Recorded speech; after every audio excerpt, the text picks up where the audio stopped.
Smoking వల్ల వచ్చిన వాళ్ళకి, లంగ్ క్యాన్సర్ స్మోకింగ్ వల్ల వచ్చిన వాళ్ళకి ట్రీట్మెంట్ అయిపోయాక వాళ్ళు కోలుకున్నాక మళ్ళీ స్మోకింగ్ చేయడం వల్ల ఏమన్నా వాళ్ళకి డేంజరస్ ఉంటుందా? సో స్మోకింగ్ అనేది ఓవరాల్ ఇట్ టేక్స్ 10 years.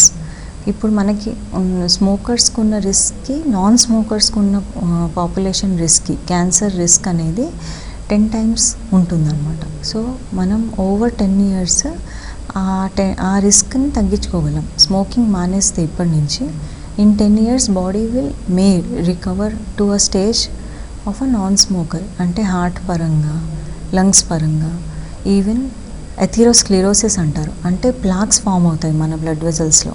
అది హార్ట్లో ఫామ్ అయితే హార్ట్ అటాక్, స్ట్రోక్, బ్రెయిన్లో అయితే స్ట్రోక్, అదే కాళ్ళల్లో ఇలా అయితే క్లాడికేషన్ పెయిన్, కాళ్ళ నొప్పులు ఇలా వస్తూ ఉంటాయి.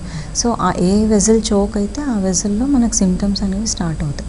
సో ఇవన్నీ మెల్లిమెల్లిగా న్యూట్రలైజ్ అవుతాయి ఓవర్ ఫ్యూ ఇయర్స్. మానేసి హెల్దీ లైఫ్ స్టైల్ని అడాప్ట్ చేసుకొని.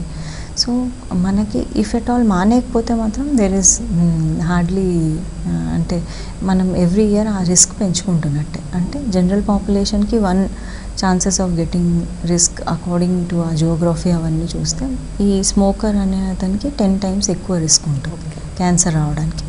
ఇప్పుడు నాన్ స్మోకర్స్కి క్యాన్సర్ రాదని కాదు, వాళ్ళకు కూడా రావచ్చు, కానీ ఛాన్సెస్ ఆర్ లెస్. ఓకే. మనం ఈ స్మోకింగ్, ఈ బ్యాడ్ హ్యాబిట్స్, ఈవెన్ వేపింగ్, ఇప్పుడు స్మోకింగ్కి వేపింగ్ ఈజ్ ఏమంటారు ఆల్టర్నేటివ్ ఆర్ లెస్ హార్మ్ఫుల్ అని అనుకుంటారు చాలామంది. కానీ వేపింగ్ వల్ల లంగ్ ఫైబ్రోసిస్ చూస్తున్నాం, మెనీ అంటే లంగ్ అసోసియేటెడ్ డిసీజెస్ చూస్తున్నాం, ఎక్యూట్ లంగ్ ఇంజురీస్ చూస్తున్నాము. సో వేపింగ్ వల్ల దాని ఓన్ డేంజర్స్ ఉన్నాయి. లంగ్ క్యాన్సర్ ఒక ఎత్తు అయితే ఈ ఫైబ్రోసిస్ అనేది ఇంకో టైప్ ఆఫ్ రెస్పిరేటరీ ఫెయిల్యూర్ అంతే.